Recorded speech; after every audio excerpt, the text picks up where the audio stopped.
कर्तव्य पालने जस धन लभे दुनियारे कर्मवीर भाग्य को आदरी कापुरुष सिना दुख भोगे बारंबार। तेणु यही न्याय आम समस्ते यही ग्रीष्म अवकाशर निज निजर कर्तव्य को सुचारू रूपे संपादन करवा। तेणु समस्ते ये ग्रीष्म अवकाश कौन करवा ना खुशी खुशी मजारे मजारे पाठ पढ़ा। मु जाने तुम्हें मैंने बहुत सुना पिला निश्चित भाव मन दे पाठ पढ़ुव। जहाँ भी शुभश्री, लिसा, गुनगुन, पूजा, प्रीतिकृष्णा, कल्पना समस्ते तापरे ओम प्रकाश, नरोत्तम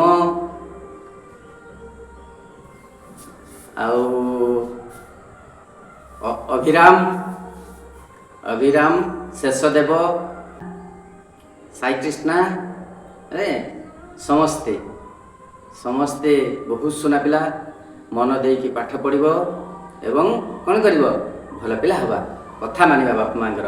आज आम कौन पढ़ा आज आम दशम श्रेणी व्याकरण पढ़ा। देखा व्याकरण रे कौन लिखाई आम नवम श्रेणी पढ़ते कौन शब्द गठन रीति किभली भाव में शब्द गठन करवा शब्द क्या कह भी नवम श्रेणी छुआ पढ़ा। तेणु तुम मानकर कौन अच्छी दशम श्रेणी ना वाक्य विचार किभली भाव में वाक्य वाक्य क्या कहवा वाक्य केमिति गढ़ा। तेणु से कथा आम पढ़ा। देखा समस्ते सुना पिला है कि कारण ये तो मोबाइल पाठ पढ़ा हो ना। तेणु खाली जहाँ कह भी शुणव आउ तुम मैंने बही टी खोल खोलिकी शुणा संगे संगे टे देख निश्चित भाव में बुझीपार। देखा वाक्य विचार कौन लिखाई कही जानिले कथा सुंदर बांधी जानिले मथा सुंदर। निश्चित भाव में जे कही पार ता कथा बहुत सुंदर लगे शुणा भल लगे आ जे मथा को कुंडे कि बांधी पार सी भी भारी सुंदर देखा। तेणु बांधा जना जमी मथा सुंदर दिशे कहवा जना कथा सेमती सुंदर लगे। साधारण कथाटी को कही जानिले खूब सुंदर जना जाए। मन भाव को आमर वचन द्वारा प्रकाश करा जाए। निश्चित भाव आम मन दूर को वचन कथा द्वारा प्रकाश करा जाए। से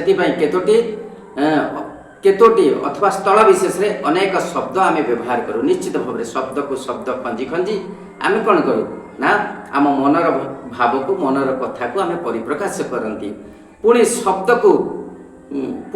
को शब्द खंजा खंजी करी कथबार्ता करूँ। निश्चित भाव में यह तुम समस्ते जानिच यह फल कहवा बा भाव प्रकाश करने सहज हुए। निश्चित भाव में कहवा सहज हुए एवं आम मन भितर जहाँ आम प्रकाश करने को चाहूँगी ताहा आम सहजरे प्रकाश करी।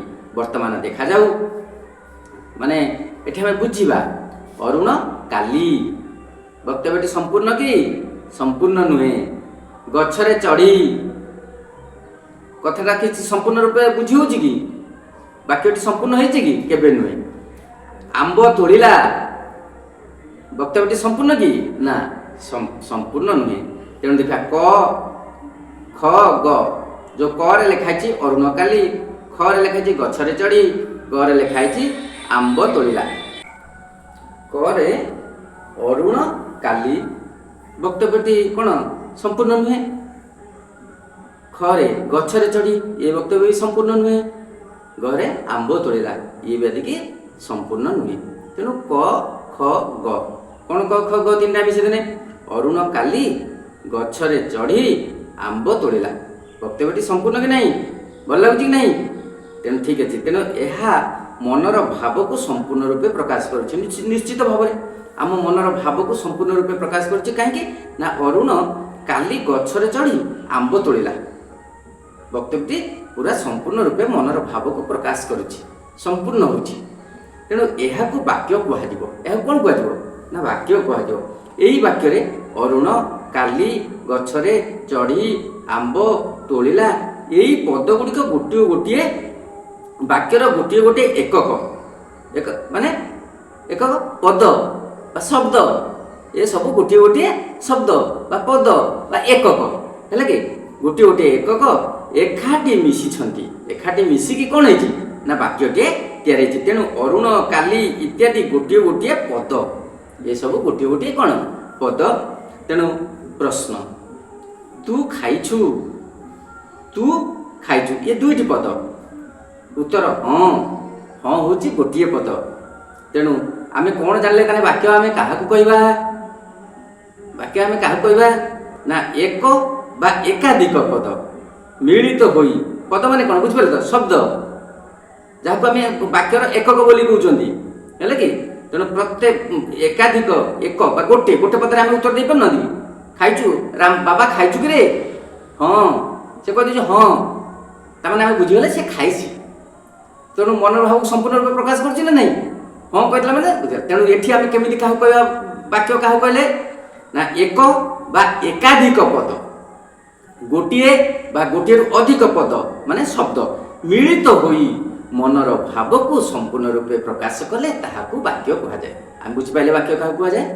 ତେଣୁ ଏକ ବା ଗୋଟିଏ ବା ଏକରୁ ଅଧିକ ବା ଗୋଟିକରୁ ଅଧିକ କ'ଣ ପଦ ବା କ'ଣ ଶବ୍ଦ ମିଳିତ ହୋଇ ମନର ଭାବକୁ ସମ୍ପୂର୍ଣ୍ଣ ରୂପେ ପ୍ରକାଶ କଲେ ତାହାକୁ ଆମେ କ'ଣ କୁହନ୍ତି? ନା ବାକ୍ୟ କୁହନ୍ତି। ଜାଣିଲେ? ତେଣୁ ଗୋଟିଏ ଶୁଦ୍ଧ ବାକ୍ୟ ପାଇଁ କ'ଣ କ'ଣ ସବୁ ଦରକାର? ଆମେ ଦେଖିବା ଗୋଟିଏ ଶୁଦ୍ଧ ବାକ୍ୟ କହିବାକୁ ଗଲେ ସେଥିରେ କ'ଣ କ'ଣ ଥିବା ଦରକାର, କ'ଣ କ'ଣ ଥିଲେ ତାହାକୁ ଆମେ ଗୋଟିଏ ଶୁଦ୍ଧ ବାକ୍ୟ ବୋଲି କହିବା। ତାହେଲେ ପ୍ରଥମରେ କ'ଣ କୁହାହେଲା? ଏକରେ ନା ଯୋଗ୍ୟତା। ଯୋଗ୍ୟତା କ'ଣ? ନା ଦେଖିବା ଯୋଗ୍ୟତା କାହାକୁ କୁହାଯାଏ।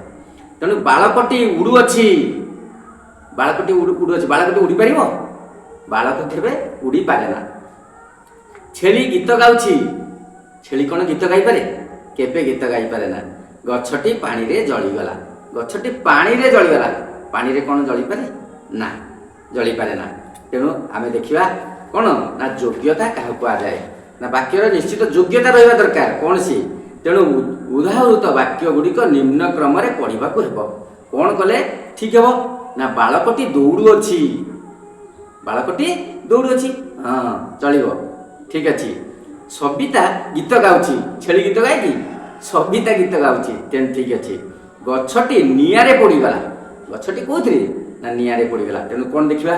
ତେଣୁ ଯୋଗ୍ୟତା କାହାକୁ କୁହାଯାଏ? ବାକ୍ୟରେ ବ୍ୟବହାର କରାଯାଉଥିବା ପଦ ଗୁଡ଼ିକ, ପଦ ମାନେ ଶବ୍ଦ ଗୁଡ଼ିକ ପାରସ୍ପରିକ ସମ୍ବନ୍ଧକୁ, ପରସ୍ପର ଭିତରେ ସମ୍ବନ୍ଧ ସମ୍ବନ୍ଧକୁ କ'ଣ କୁହାଯାଏ? ନା ଯୋଗ୍ୟତା କୁହାଯାଏ। ପ୍ରତ୍ୟେକ ଏ ପଦ ସହିତ ସେ ପଦର କ'ଣ ଥିବା ଦରକାର? ସମ୍ବନ୍ଧ ଥିବା ଦରକାର, ସମ୍ପର୍କ ଥିବା ଦରକାର, ଯାହାକୁ ଆମେ କ'ଣ କୁହନ୍ତି? ନା ଯୋଗ୍ୟତା କୁହନ୍ତି। ତେଣୁ କାହାକୁ କୁହାଯାଏ ଯୋଗ୍ୟତା? ନା ବାକ୍ୟରେ ବ୍ୟବହାର କରାଯାଉଥିବା ପଦ ଗୁଡ଼ିକର ବା ଶବ୍ଦ ଗୁଡ଼ିକର ପାରସ୍ପରିକ ସମ୍ବନ୍ଧକୁ ବା ସମ୍ପର୍କକୁ କ'ଣ କୁହାଯାଏ? ନା ଯୋଗ୍ୟତା କୁହାଯାଏ। ବୁଝିଲା? ଆକାଂକ୍ଷା, ଆକାଂକ୍ଷା କ'ଣ? ନା ମଦନ ସହିତ ମଦନ ସହିତ ଆଉ କିଛି ନାହିଁ। କ'ଣ ବୁଝିହେଲା? ସମ୍ପୂର୍ଣ୍ଣ ହେଲା? ସମ୍ପୂର୍ଣ୍ଣ ହେଲାନି। ତେଣୁ ବାକ୍ୟଟି ପୂର୍ଣ୍ଣ ନୁହେଁ, ଏହା ଅନ୍ୟ କିଛି କଥାକୁ ଅପେକ୍ଷା କରୁଛି ନିଶ୍ଚିତ ଭାବରେ। ମଦନ ସହିତ କ'ଣ? ମଦନ ସହିତ କିଛି ସମ୍ପୂର୍ଣ୍ଣ ରୂପେ ବୁଝା ପଡ଼ିଲାନି। ମାନେ ବାକ୍ୟଟା ଆଉ କିଛି ରହିଯାଉଛି ବା ବାକ୍ୟଟି ଆଉ କିଛି ଆଶା କରୁଛି। ତେଣୁ ଦେଖିବା ରବିବାର ଦିନ ଚପଳା, ରବିବାର ଦିନ ଚପଳା କ'ଣ? ନିଶ୍ଚିତ ବାକ୍ୟ ଅନ୍ୟ କିଛି ପଦକୁ ଅପେକ୍ଷା କରୁଛି ଯାହାକି ସମ୍ପୂର୍ଣ୍ଣ ହେବା ପାଇଁ। ବାକ୍ୟଟି ଅନ୍ୟ କିଛି ପଦକୁ ଅପେକ୍ଷା କରୁଛି ସମ୍ପୂର୍ଣ୍ଣ ହେବା ପାଇଁ। ତେଣୁ ତାହା ପୂର୍ଣ୍ଣ ନୁହେଁ, ତାହା ସମ୍ପୂର୍ଣ୍ଣ ନୁହେଁ। ତେଣୁ ନିମ୍ନ କ୍ରମରେ ବାକ୍ୟ ଦୁଇଟି ପୂର୍ଣ୍ଣତା ଅଣାଯାଇପାରେ। ଯଥା ମଦନ ସହିତ ତାଙ୍କ ବାପା ଆସିବେ, ବୁଝିହେଲା? ତାହେଲେ ଖାଲି ଦେଇଥିଲା କ'ଣ? ମଦନ ସହିତ, ଆଉ କିଛି ଦେଇନଥିଲା, ବୁଝା ପଡ଼ୁନଥିଲା କ'ଣ ମଦନ ସହିତ। ତେଣୁ ମଦନ ସହିତ ତାଙ୍କ ବାପା ଆସିବେ, ବୁଝିହେଲା? ମଦନ ସହିତ ତାଙ୍କ ବାପା ଆସିବେ। ରବିବାର ଦିନ ଚପଳା ଭୁବନେଶ୍ୱର ଯିବ, ସେ ଖାଲି ଯେତେବେଳେ ରବିବାର ଦିନ ଚପଳା, କ'ଣ ରବିବାର ଦିନ ଚପଳା କ'ଣ? ରବିବାର ଦିନ ଚପଳା କ'ଣ କରିବ? କିଛି ବୁଝା ପଡ଼ୁଛି ନା? କିଛି ବୁଝା ପଡ଼ୁନି। ତେଣୁ ଏଠି କହିଲା ରବିବାର ଦିନ ଚପଳା ଭୁବନେଶ୍ୱର ଯିବ, ଆମେ ଜାଣିଗଲେ ରବିବାର ଦିନ ଚପଳା ଭୁବନେଶ୍ୱର ଯିବ। ତେଣୁ ପୂର୍ଣ୍ଣ ହେଲା। ତେଣୁ ତାହେଲେ ଏଠି କ'ଣ ଥିଲା? ନା ବାକ୍ୟରେ ଥିବା ପଦ, ଗୋଟିଏ ପଦ ଅନ୍ୟ ପଦ ଗୁଡ଼ିକର ଅର୍ଥବୋଧକତା ପାଇଁ ଅପେକ୍ଷା କରେ। ତେଣୁ ବାକ୍ୟରେ ଯେଉଁ ପଦ ଗୁଡ଼ିକ ଅଛି ଅନ୍ୟ ପଦ ଗୁଡ଼ିକର ଅର୍ଥବୋଧକତା ପାଇଁ ଅପେକ୍ଷା କଲେ ତାହାକୁ ଆକାଂକ୍ଷା କୁହାଯାଏ। ନିଶ୍ଚିତ ଭାବରେ କିଛି ପଦକୁ ସେ ଅପେକ୍ଷା କରୁଛି ସମ୍ପୂର୍ଣ୍ଣ ରୂପେ ଅର୍ଥ ପ୍ରକାଶ କରିବା ପାଇଁ, ସମ୍ପୂର୍ଣ୍ଣ ପ୍ରକାଶ କରିପାରୁନି, ଅର୍ଥ ପ୍ରକାଶ କରିପାରୁଛି, ବାକ୍ୟଟି ପୂର୍ଣ୍ଣ ହେଉଛି କି? ପୂର୍ଣ୍ଣ ହେଉନି। ତେଣୁ ସେ କିଛି ପଦକୁ ଅପେକ୍ଷା କରୁଛି ଯାହାକୁ କି କ'ଣ କୁହାଯାଏ? ଆକାଂକ୍ଷା କୁହାଯାଏ। ତେଣୁ କାହାକୁ କୁହାଗଲା ଆକାଂକ୍ଷା? ନା ବାକ୍ୟରେ ଥିବା ଗୋଟିଏ ପଦ ଅନ୍ୟ ପଦ ଗୁଡ଼ିକର ଅର୍ଥବୋଧକତା ପାଇଁ ଅପେକ୍ଷା କଲେ ତାହାକୁ ଆକାଂକ୍ଷା କୁହାଯାଏ। ନିଶ୍ଚିତ ଭାବରେ ମନେ ରଖିବ ସମସ୍ତେ। ଆଉ କ'ଣ? ନା ଆସତି। ଆସତି କ'ଣ? ନା ହୋଇ ହେଲେ ପ୍ରାପ୍ତ ବୁଦ୍ଧତ୍ୱ ଗୌତମ ତପସିଦ୍ଧି।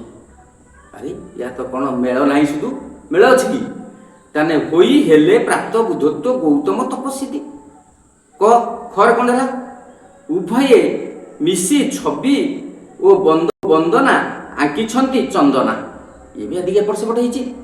ତେଣୁ ପ୍ରଦତ୍ତ ବାକ୍ୟ ଦୁଇଟି କର୍ତ୍ତା କ୍ରିୟା ଥିଲେ ମଧ୍ୟ ପ୍ରକୃତ ଅର୍ଥ ବୁଝା ପଡ଼ୁନାହିଁ। ଉଭୟ ବାକ୍ୟରେ ପଦଗୁଡ଼ିକ ଯାହା ପରେ ଯିଏ ରହିବା ଆବଶ୍ୟକ ସେପରି ହୋଇନାହିଁ। ପଦଗୁଡ଼ିକ ସଜା ହେଇ ଲେଖାଗଲେ ବାକ୍ୟ ଦୁଇଟି ହେବ ସଜା ହେଇନି। ଯାହା ପରେ ଯିଏ ରହିବା କଥା ସେସବୁ ନିୟମରେ କେହି ବନ୍ଧା ହେଇନାହାନ୍ତି। ଏଠି ନିୟମ ନାହିଁ, ଯିଏ ଯେଉଁଠି ପାଇଲା ସେମିତି ରହିଯାଇଛି। ହେବ କି? ହେବ ନାହିଁ। ତେଣୁ ଯାହା ପରେ ଯିଏ ରହିବା କଥା ସେମିତି ରହିନାହାନ୍ତି। ତେଣୁ କ'ଣ ହେବ? ନା କେମିତି ହେଲେ ଭଲ ଲାଗିବ? ବାକ୍ୟଟି ପୂର୍ଣ୍ଣ ହେବ ନା ଗୌତମ ତପସିଦ୍ଧି ହୋଇ ବୁଦ୍ଧତ୍ୱ ପ୍ରାପ୍ତ ହେଲେ। ଏଠି ସୁନ୍ଦର ଲାଗିଲା। କିନ୍ତୁ ପ୍ରଥମେ କ'ଣ ଥିଲା? ହୋଇ ହେଲେ ପ୍ରାପ୍ତ ବୁଦ୍ଧତ୍ୱ ଗୌତମ ତପସିଦ୍ଧି। ଇଏ କ'ଣ ସଜା ହେଇଛି? ଅସଜଡ଼ା ହେଇକି ରହିଯାଇଛି। ଯାହା ପରେ ଯିଏ ରହିବା କଥା ରହିନାହିଁ। ତେଣୁ ଏଠି କ'ଣ କଲେ? ତାର ଗୌତମ ତପସିଦ୍ଧି ହୋଇ ବୁଦ୍ଧତ୍ୱ ପ୍ରାପ୍ତ ହେଲେ। ନିଶ୍ଚିତ ଭାବରେ ବୁଝା ପଡ଼ିଲା। ତାପରେ ଖଟା କ'ଣ ଲେଖିଥିଲା? ଉଭୟେ ମିଶି ଛବି ଓ ଚନ୍ଦନା ଆଙ୍କିଛନ୍ତି ବନ୍ଦନା ଆଙ୍କିଛନ୍ତି ଚନ୍ଦନା। ସେ କହୁଛି ଉଭୟେ ମିଶି ଛବି ଓ ବନ୍ଦନା ଆଙ୍କିଛନ୍ତି ଚନ୍ଦନା।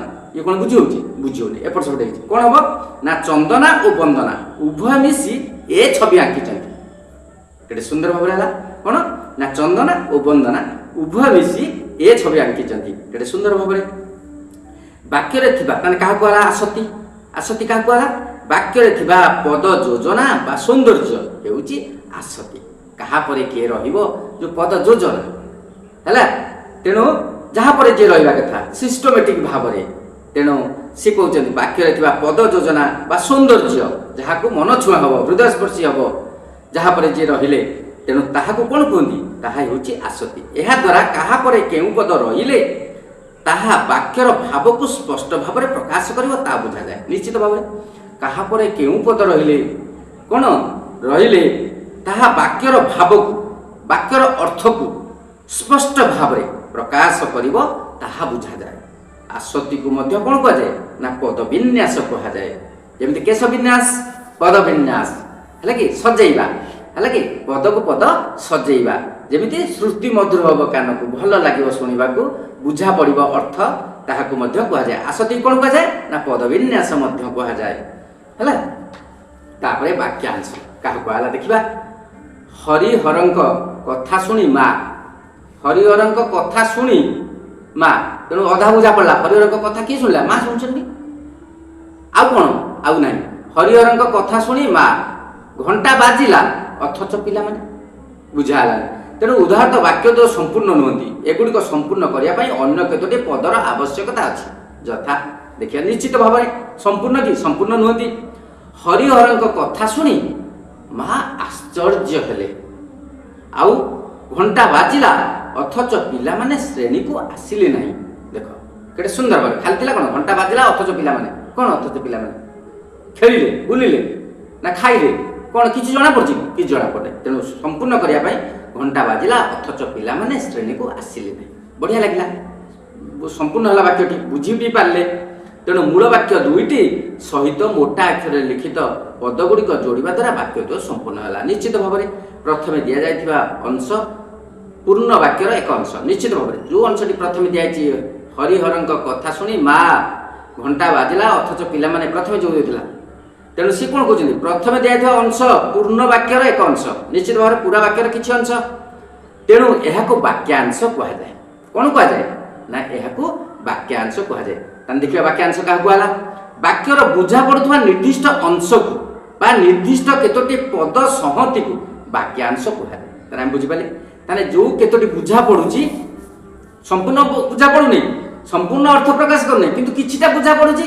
ତେଣୁ ତାହାକୁ କ'ଣ କୁହାଗଲା? ନା ବାକ୍ୟାଂଶ କୁହାଗଲା। ତେଣୁ ବାକ୍ୟର ବୁଝା ପଡ଼ୁଥିବା ନିର୍ଦ୍ଦିଷ୍ଟ ଅଂଶକୁ बा निर्दिष्ट केतोटी पद संहति को कौन कह जाए ना वाक्यांश कह जाए। मन रख भल रकम पूरा।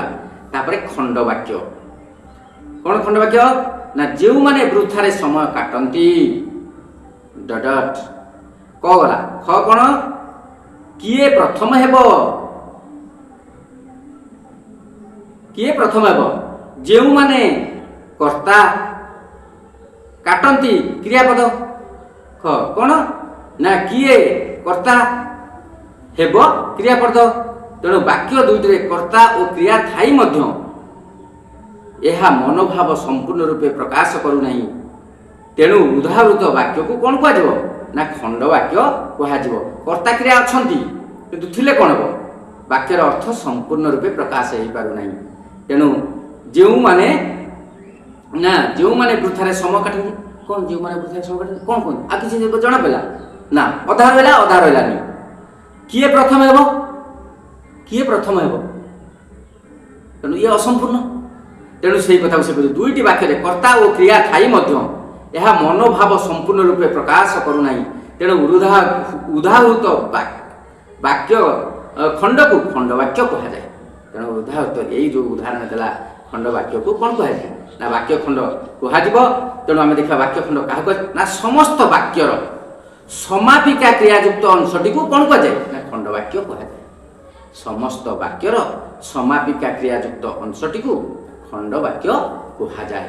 तेणु आम देखा ये खंड वाक्य ना केमिति ना जेतेबेले जेउ एहीपरि जदि थाए तारे कौन हम ना ताहा खंड वाक्य को बुझाइब। संपूर्ण रूपे कौन अर्थ भाव प्रकाश करूनथो बा अर्थ प्रकाश करूनथो। तेणु समस्त वाक्यर समापिका क्रियायुक्त अंशटी कौन कह ना खंड वाक्य कह जाए। तेणु समस्ते मन रखिल। तेणु आज कौन वाक्य विचार कौन अध्यायटी को आम एठी विराम दबा। तेणु समस्ते सुना पिला ही मन देकी घरे कौन कर ना पाठ सुना पिला हम बापा माँ कथा टिके मानव है। तेणु जो कथा फास्ट कही कर्तव्य पालने जस धन लभे दुनिया रे कर्म वीर भाग्य को आदरी कापुरुष सीना दुख भोगे बारंबार। आमे कर्म करवा नहीं कर्तव्य करवा नहीं खाली फल आशा कले मिल कौटू। तेणु निश्चित भाव में समस्ते मजारे मजारे कौन कर निजर कर्तव्य को सुचारू रूपे संपादन कर समस्ते सुना पिला हम।